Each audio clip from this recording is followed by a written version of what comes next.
Fomos visitar nossa família em um final de semana. Assim que chegamos, minha mãe me disse para deixar as crianças e levar a comida que eles haviam pedido. Quando saí, minha mãe bateu nas costas da minha filha de 6 anos com uma cadeira porque ela se recusou a limpar o quarto da minha sobrinha, enquanto todos riam e assistiam ela se esforçar no chão. Meu pai disse: a dor ensina mais rápido do que qualquer palavra. Quando voltei e vi o estado da minha filha, perdi a cabeça e disse: que tipo de pessoas são vocês? Minha mãe respondeu com um tom ríspido: bem, claramente você não conseguiu ensinar a lição, então nós vamos fazer isso por você, contente? Eu apenas sorri. Aprendi, tudo bem, e eles nunca vão esquecer a lição. A viagem para a casa dos meus pais naquela manhã de sábado tinha sido tranquila. Minha filha, Emma, estava sentada no banco de trás, cantarolando junto com o rádio, enquanto meu filho de 4 anos, Tyler, cochilava na cadeirinha. Eu estava ansiosa por essa visita, acreditando que o tempo em família seria bom para as crianças. 3 horas na estrada me deram bastante tempo para imaginar como seria agradável reencontrar todos. Minha irmã Beta havia voltado a morar com nossos pais há 6 meses, depois do divórcio, trazendo sua filha de 8 anos, Madison. Mamãe havia mencionado ao telefone como era maravilhoso ter a casa cheia de novo, como Madison iluminava os dias deles. Ela nos convidou para passar o final de semana, insistindo que não a visitávamos o suficiente ultimamente. A culpa pesou em mim. Entre meu trabalho como higienista dental e a rotina de construção do meu marido, Mark, os finais de semana eram preciosos. Mas minha mãe tinha um jeito de me fazer sentir que os estava negligenciando. Mesmo conversando toda semana, arrumei as malas das crianças, deixei Mark em casa para terminar um projeto e fiz a viagem. A casa deles estava exatamente como sempre esteve.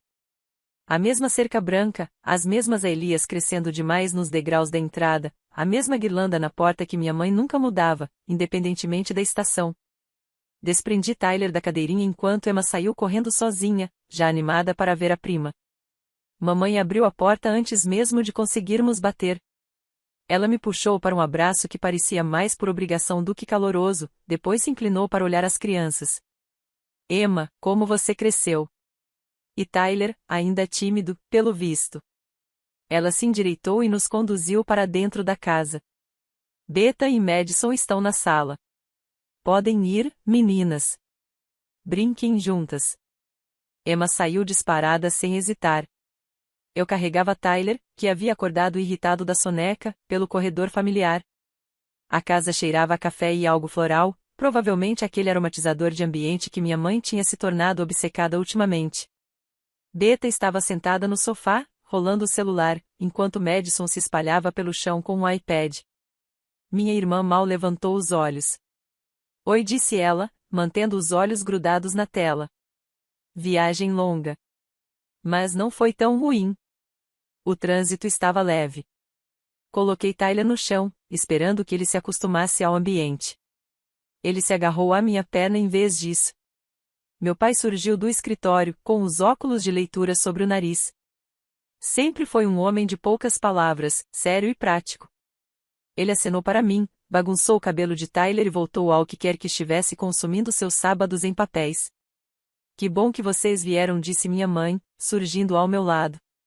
Na verdade, você poderia me fazer um enorme favor? Pedimos almoço naquele restaurante chinês da Wavell Avenue, mas eles não entregam tão longe. Você poderia buscar? Já está pago. É só pegar. Hesitei. Acabei de chegar, mãe. Não pode esperar alguns minutos? O pedido já está lá há 20 minutos. Você sabe como os rolinhos de primavera ficam moles. Ela já estava pegando o celular para me mostrar o endereço. Por favor, querida, estamos todos morrendo de fome. Tyler ainda estava agarrado à minha perna, e Emma já havia desaparecido para o andar de cima com Madison. O pedido parecia razoável, mesmo que o timing não fosse ideal. Tudo bem, deixe eu usar o banheiro primeiro e já vou. Não tem tempo para isso. Vá agora e use quando voltar. É só 15 minutos ida e volta. Algo na insistência dela me incomodou, mas não discuti. Aprendi há muito tempo que contestar os pedidos da mãe só resultava em sermões sobre respeito e gratidão. Peguei minhas chaves e voltei para o carro. O restaurante chinês ficava, na verdade, a 25 minutos de distância, e o trânsito de fim de semana piorou tudo. Quando finalmente peguei as 3 sacolas de comida e voltei, quase 50 minutos haviam se passado. Senti raiva de mim mesma por ter sido tão facilmente manipulada para fazer a tarefa. Entrei pela porta da frente com as sacolas, chamando que havia retornado. A casa estava silenciosa, silenciosa demais. Então eu ouvi um pequeno barulho vindo do andar de cima. Deixei a comida na mesa da entrada e subi as escadas 2 degraus de cada vez. O som me levou até o quarto de Madison. A porta estava entreaberta. O que vi vai me assombrar para sempre. Emma estava de 4, com as mãos e joelhos no chão, lágrimas escorrendo pelo rosto, tentando pegar brinquedos e roupas espalhados por todo lado. O corpo inteiro dela tremia. Madison estava sentada na cama, balançando as pernas, com uma expressão de satisfação arrogante. Bethan permanecia na porta, braços cruzados. Mas foi a postura da minha mãe que fez meu sangue gelar. Ela estava em pé sobre Emma, segurando uma das cadeiras de madeira da escrivaninha de Madison, ligeiramente levantada, como se estivesse pronta para bater novamente. Mãe, minha voz saiu estrangulada. Ela se virou para mim, sem nem demonstrar culpa. Ah, que bom! Você voltou. Só estamos ensinando a Emma algumas maneiras. Empurrei-a de lado e me ajoelhei ao lado da minha filha. Emma caiu nos meus braços, chorando tão forte que mal conseguia respirar. Levantei a parte de trás da camisa dela. Uma enorme marca vermelha se estendia pelos ombros e coluna. A pele já estava escurecendo, formando um hematoma que duraria semanas. Minhas mãos começaram a tremer enquanto encarava a lesão. O que vocês fizeram? Perguntei, olhando para minha mãe, depois para Bethan, e então para Madison, que agora observava fascinada, sem preocupação. Ela se recusou a limpar o quarto da Madison, disse minha mãe, como se explicasse algo óbvio para uma criança pequena. Madison pediu educadamente, e Emma disse não. Isso é desrespeitoso. Então decidimos que ela precisava aprender. Aprender o quê? Ela tem 6 anos. Agora eu gritava, apertando Emma ainda mais. Você a bateu com uma cadeira. Eu a disciplinei. Existe diferença, respondeu minha mãe, colocando a cadeira no chão com cuidado, como se fosse de vidro. Crianças precisam entender consequências. Meu pai apareceu na porta. Devia ter ouvido a confusão. Olhei para ele desesperada, esperando algum sinal de sanidade, algum apoio, alguma indicação de que ele pararia com essa loucura. Em vez disso, ele deu de ombros. A dor ensina mais rápido do que palavras jamais poderiam. A crueldade casual daquela frase me tirou o ar dos pulmões. Esses eram meus pais. As pessoas que me criaram, que supostamente me amavam, pelas quais eu havia dirigido 3 horas para visitar por me sentir culpada por não vê-los o suficiente. Emma estava sendo teimosa, disse Bethan, ainda parada na porta, sem demonstrar um pingo de preocupação pela sobrinha. Madison só queria ajuda para organizar o quarto, acrescentou. Não é um grande problema. Emma está sendo mimada. Olhei para Madison, ainda sentada na cama, cercada por brinquedos e roupas que claramente haviam sido espalhados de propósito. Isso tinha sido uma armadilha. Eles haviam espalhado a bagunça de propósito para obrigar Emma a limpar. Que tipo de pessoas são vocês? A pergunta saiu baixa, mortal. O rosto da minha mãe endureceu. Bem, claramente você não conseguiu ensinar a lição, então nós faremos isso por você.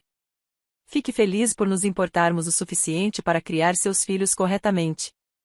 Algo clicou dentro de mim naquele momento. Não era a primeira vez.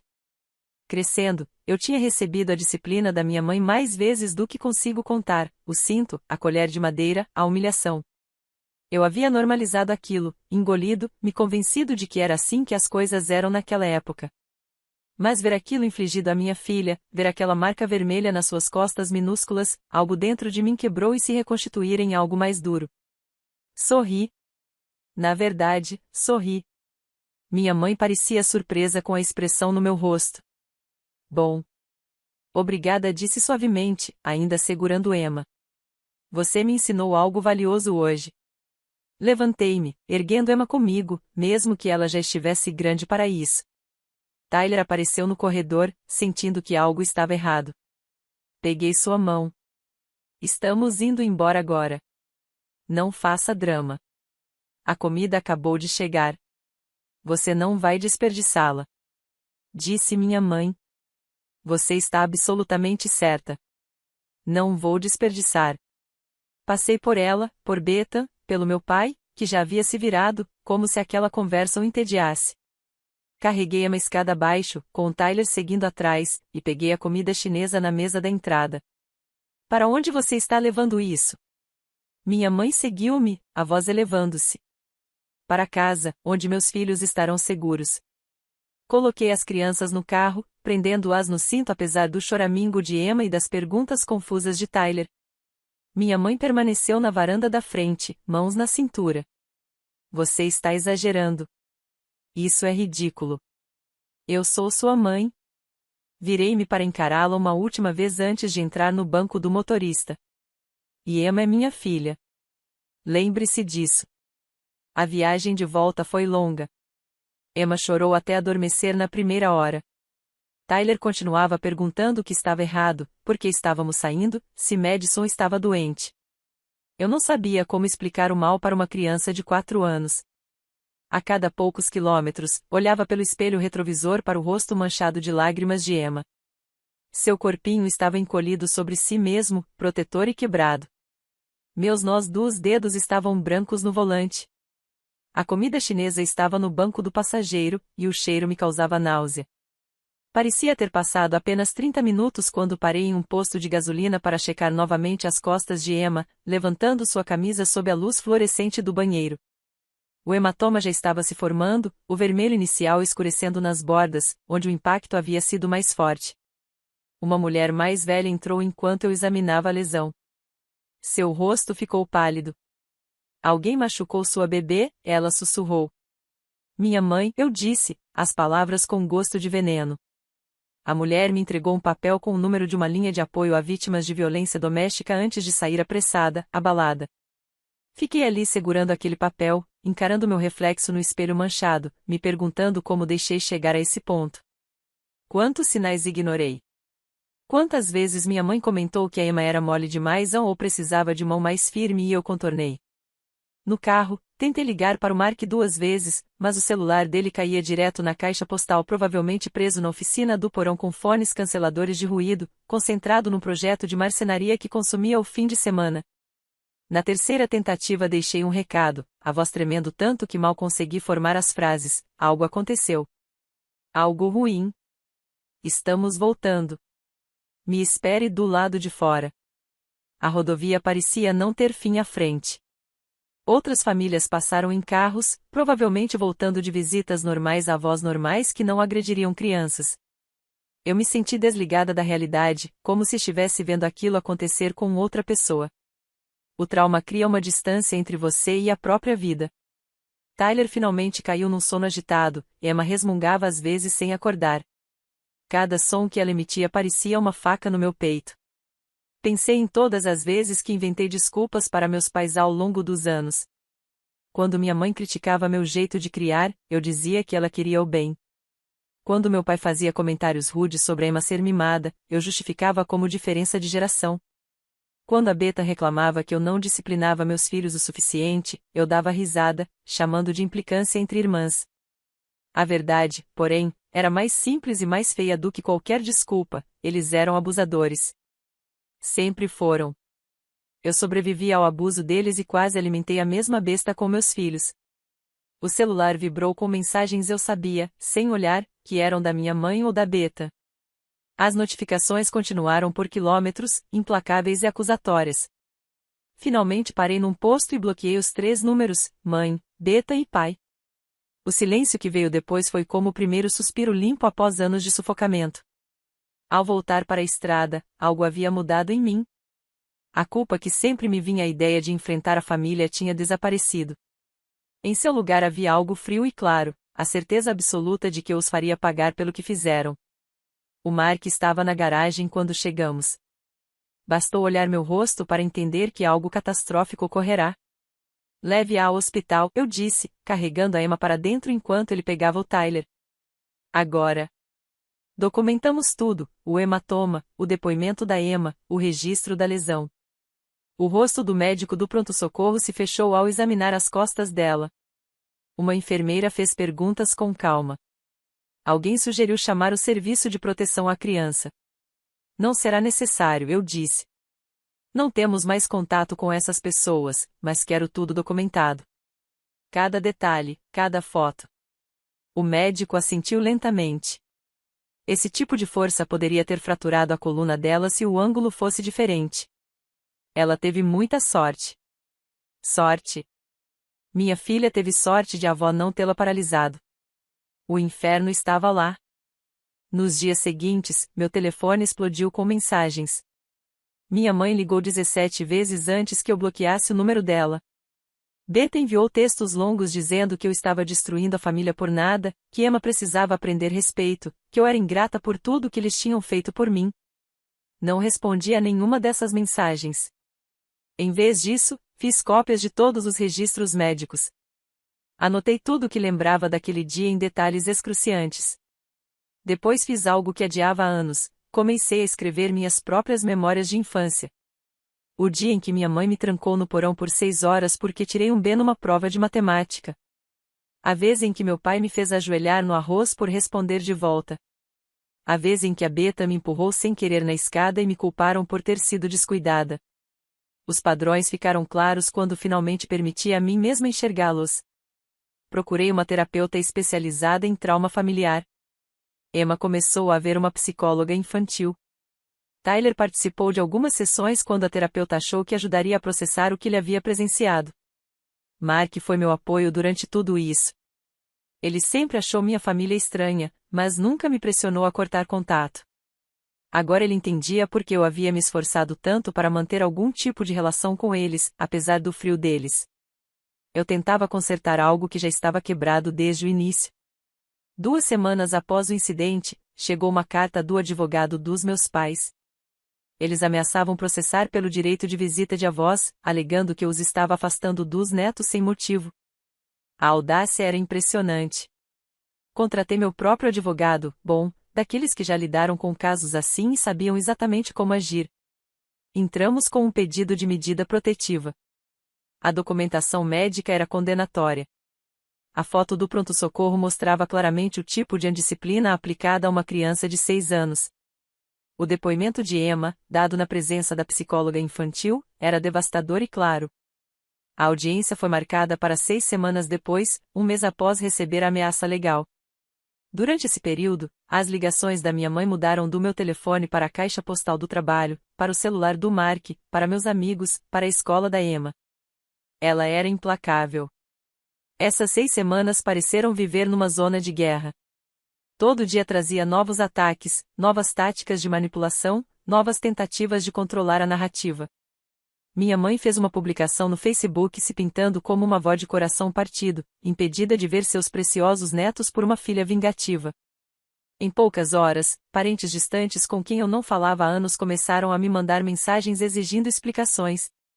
Eu não respondi. Meu advogado havia sido claro sobre isso. Não se defenda nas redes sociais. Não responda aos macacos voadores. Cada palavra que você disser será distorcida. Mas permanecer em silêncio parecia impossível quando vi os comentários se acumulando. Primos com quem eu brincava na infância me chamavam de cruel. Amigos da família compartilhavam a postagem com emojis de choro. Minha mãe havia passado décadas construindo sua reputação como um pilar da comunidade, e agora estava usando tudo para destruir a minha. Meu local de trabalho também se tornou um campo de batalha. O consultório odontológico onde eu trabalhava há 8 anos de repente parecia hostil. Minha mãe ligava para a recepção com tanta frequência que nossa recepcionista, Dana, começou a reconhecer sua voz. Ela está dizendo que você está tendo um colapso mental. Dana me contou baixinho numa tarde. Que você está isolando as crianças e inventando histórias.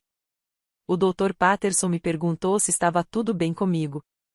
Minhas mãos tremiam enquanto esterilizava os instrumentos.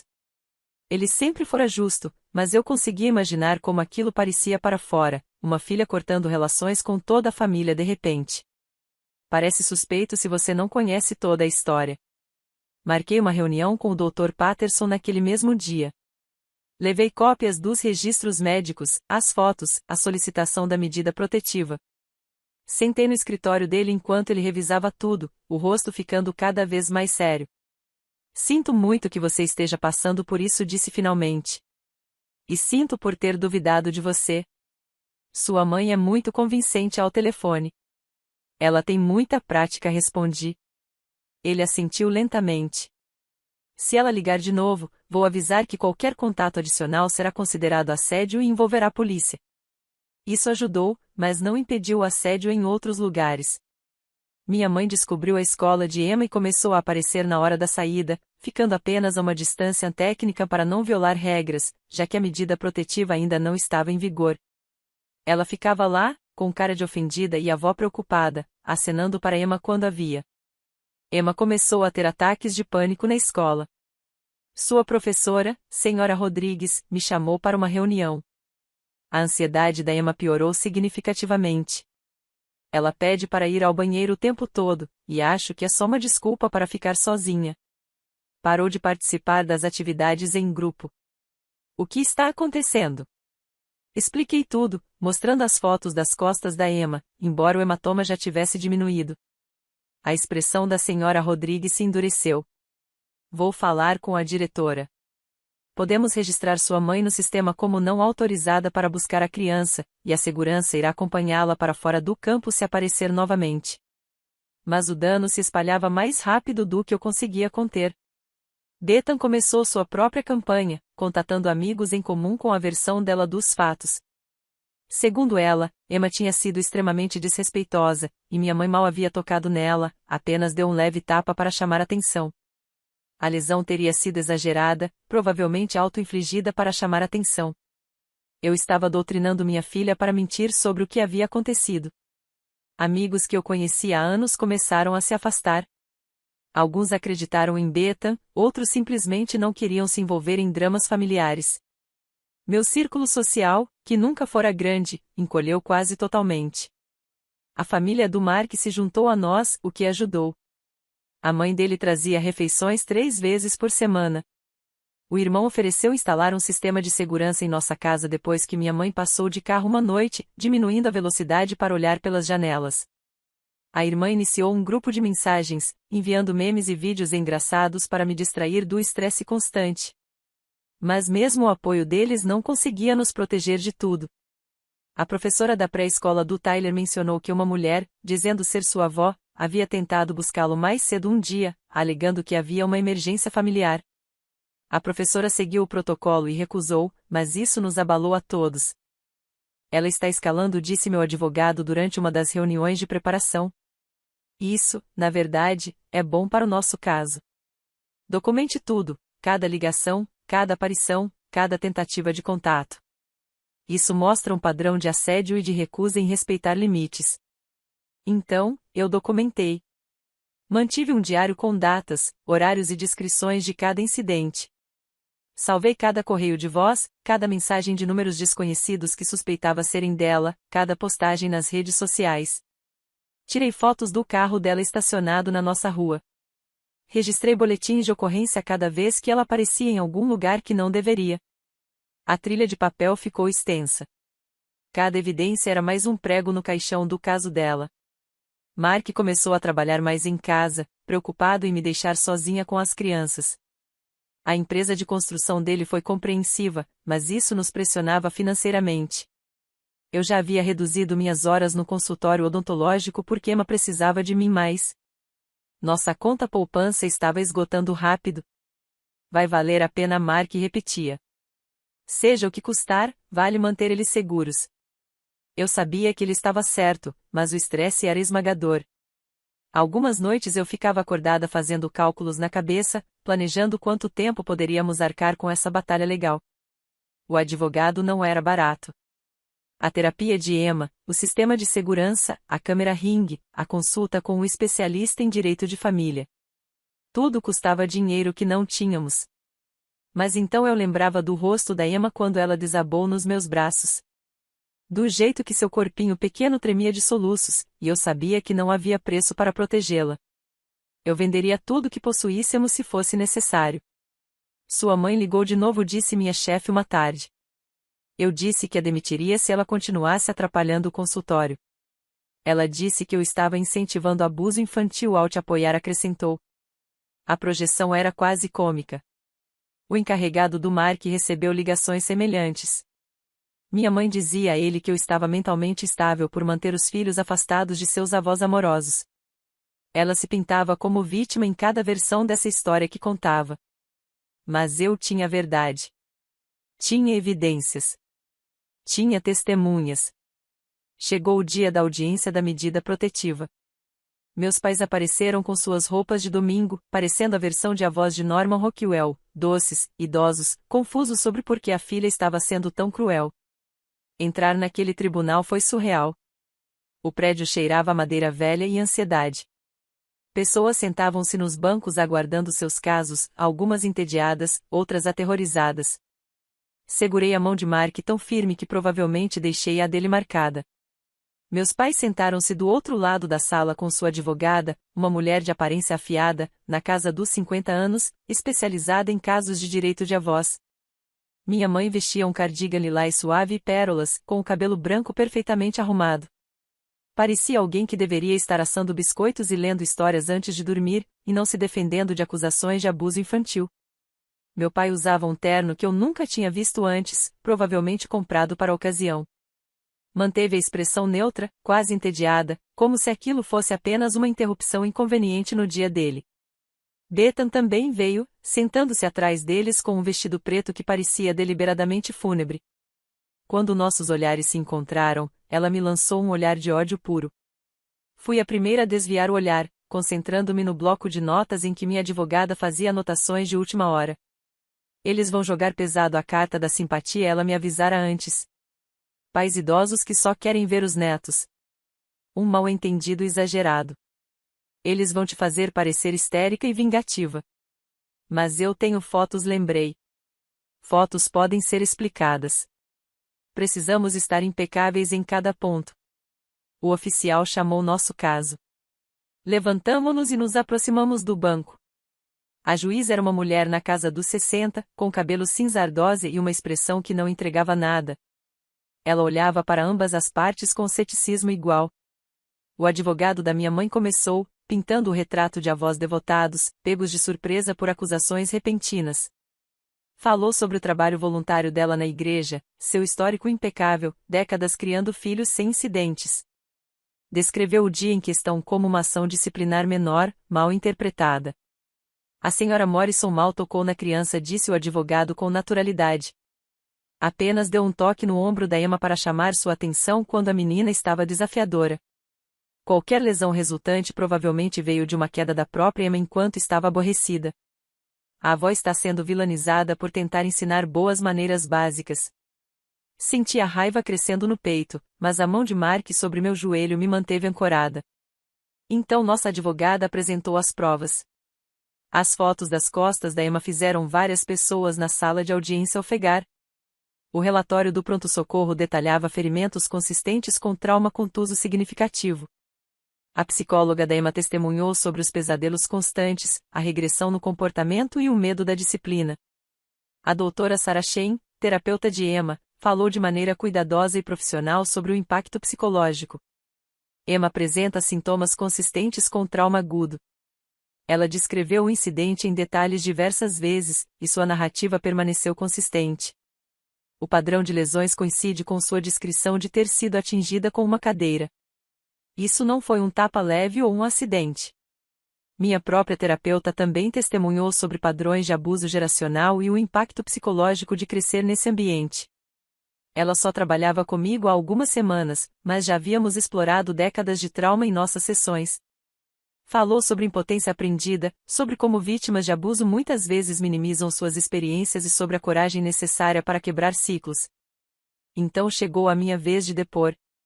Descrevi aquele dia passo a passo, a desculpa conveniente que me tirou de casa, a bagunça deliberada feita para Emma limpar, a cadeira, as palavras, a completa falta de remorso. O advogado da minha mãe tentou pintar tudo como um único incidente, um momento de julgamento ruim, avós que se importavam demais com o comportamento correto. Eles mencionaram minha própria infância, sugerindo que eu tinha me tornado bem ajustada apesar de uma disciplina similar. Não é verdade, senhorita Shen, que você foi criada com punição corporal e não sofreu danos duradouros? Perguntou o advogado, com um tom que sugeria que a resposta era óbvia. Minha advogada estava pronta. Ela me perguntou diretamente sobre minhas experiências de infância. Respondi honestamente. A sala de audiência ficou em silêncio enquanto eu descrevia o abuso sistemático mascarado como educação tradicional. Contei sobre ser trancada no porão por horas, sobre ajoelhar no arroz até meus joelhos sangrarem, sobre o cinto que ficava pendurado perto da porta da cozinha, sempre visível, sempre ameaçador. Sobre aprender a ser invisível, a nunca errar, a antecipar seus humores. E você se considera bem? Perguntou minha advogada. Considero-me uma sobrevivente, disse. E não vou permitir que meus filhos se tornem sobreviventes da mesma coisa. Vi o rosto da minha mãe se quebrar por um instante, a raiva vazando por trás de sua máscara de avó, antes que ela se recompusesse. A juíza fez várias perguntas diretas à psicóloga da Emma sobre a confiabilidade do testemunho de uma criança de 6 anos. A doutora Shen respondeu com maestria, explicando que crianças raramente mentem sobre abuso, que o relato de Emma foi dado sem perguntas sugestivas, e que as evidências físicas corroboravam cada detalhe. O advogado da minha mãe a chamou para depor. Ela testemunhou com lágrimas nos olhos sobre quanto amava seus netos, como nunca machucaria intencionalmente a Emma e como tudo não passava de um trágico mal-entendido. Alegou que Emma teria escorregado e batido contra uma cadeira, e que a lesão foi acidental. Talvez eu tenha levantado a voz, e lamento profundamente, disse minha mãe, enxugando os olhos com um lenço. Mas eu nunca bateria em uma criança. A própria acusação me parte o coração. Foi uma performance magistral. Se eu não tivesse vivido décadas de manipulação dela, talvez tivesse acreditado. Então nossa advogada perguntou sobre as palavras específicas que meu pai havia dito. A dor ensina mais rápido do que palavras jamais poderiam. Minha mãe hesitou. Ele não quis dizer assim. Falava filosoficamente sobre como as dificuldades da vida nos ensinam resiliência. Foi tirado de contexto. E sua declaração de que estava ensinando uma lição a Emma porque a mãe dela falhou? Eu estava frustrada, admitiu minha mãe. Falei de maneira dura, mas não era sobre punição física. Era sobre respeito e educação. As mentiras saíam tão suavemente que quase admirei sua habilidade. Quase. Meu pai foi chamado em seguida. Seu depoimento foi breve e sem emoção. Alegou não ter testemunhado o incidente, apenas ouvido o tumulto e feito um comentário casual que foi mal interpretado. Negou ter visto qualquer lesão e sugeriu que eu estava fazendo tempestade em copo d'água. Às vezes, os pais precisam estabelecer limites, disse ele. Minha filha sempre foi sensível demais. Isso parece uma reação extrema a uma interação normal entre avós e netos. A juíza concedeu a medida protetiva, 3 anos renováveis, sem contato com meus filhos, sem contato comigo, distância mínima de 150 metros. Mas isso não era suficiente para mim. 3 meses depois da medida, entrei com um processo civil para cobrir despesas médicas da Emma, custos de terapia e danos emocionais. Minha advogada me garantiu que tínhamos um caso excelente. Berta ligou para o celular do Mark, de um número desconhecido, gritando que eu estava destruindo a família, que minha mãe estava devastada, e perguntando como eu podia ser tão vingativa por um acidente. Se alguém tivesse esmagado as costas da Madison com uma cadeira, você chamaria isso de acidente? Mark perguntou calmamente. Ela desligou. O processo seguiu adiante. A fase de investigação revelou coisas que eu não sabia. Berta havia tido 3 casos no CPS nos últimos 2 anos, todos investigados e encerrados por falta de provas. A escola da Madison havia feito registro sobre hematomas.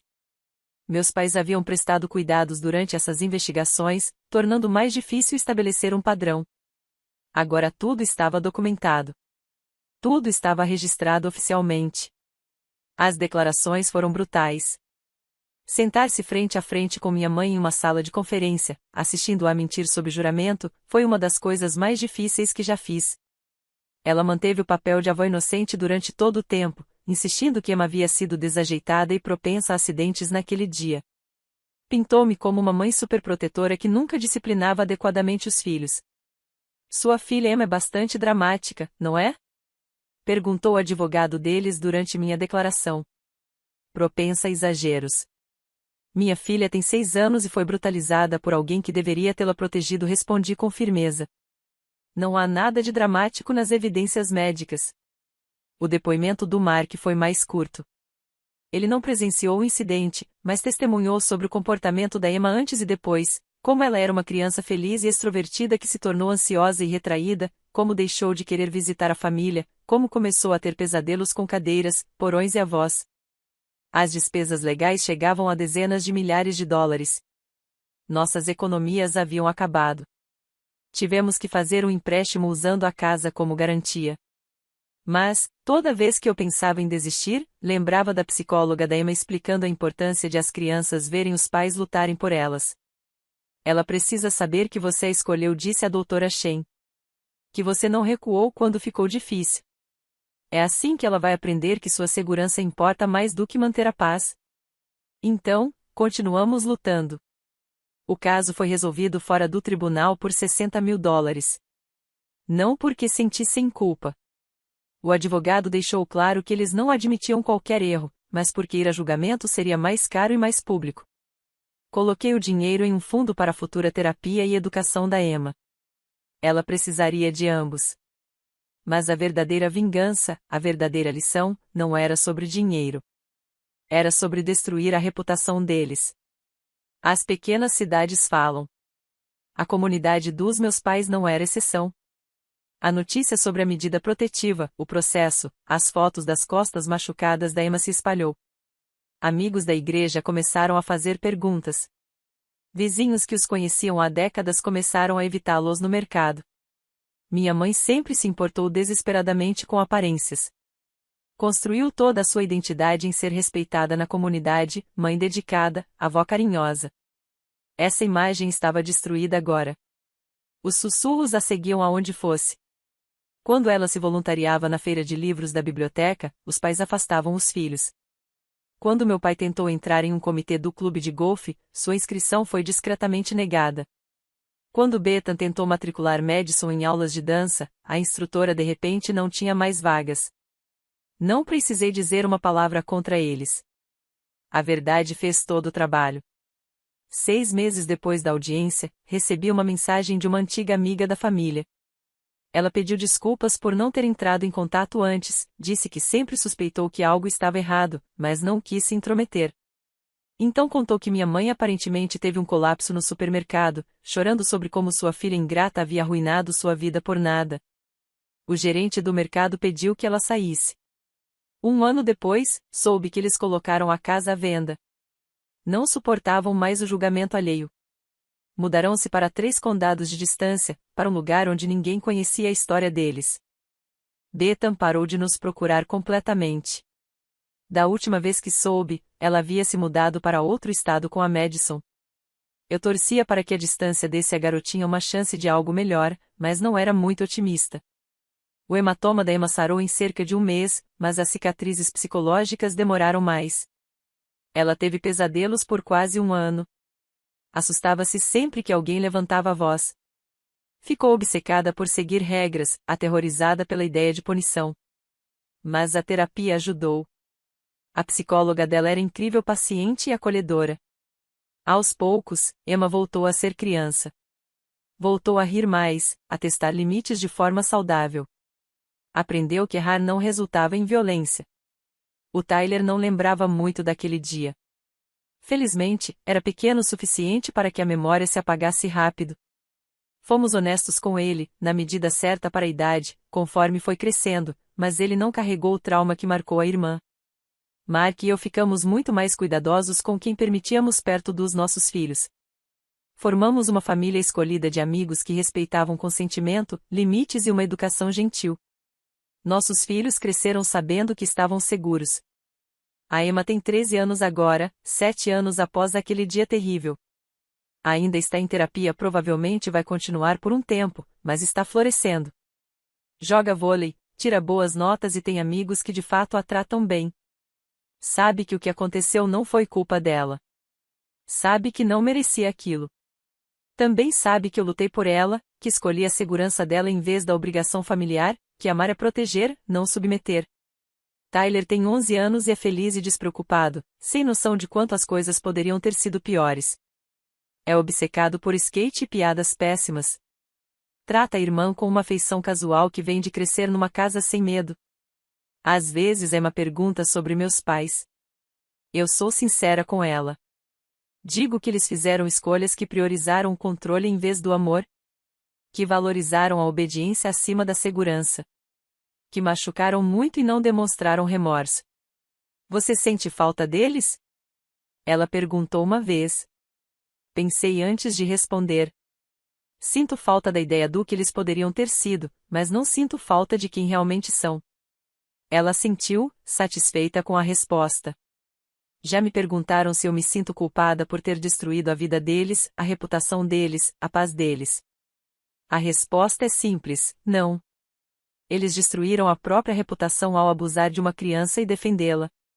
Criaram o isolamento escolhendo a violência. Mereceram todas as consequências que vieram depois. Minha mãe quis dar uma lição a Emma naquele dia. Quis mostrar que a desobediência tinha consequências dolorosas, que adultos tinham autoridade absoluta, que crianças existiam para servir e obedecer. Em vez disso, ela me deu uma lição. Ensinou-me que quebrar ciclos exige dureza. Ensinou-me que proteger seus filhos às vezes significa arrasar o terreno, se necessário. Ensinou-me que algumas pontes precisam ser queimadas por completo para que seus filhos nunca as atravessem por acidente. Aprendi. E eles nunca vão esquecer a lição que eu lhes dei em troca. Você não machuca meus filhos nunca.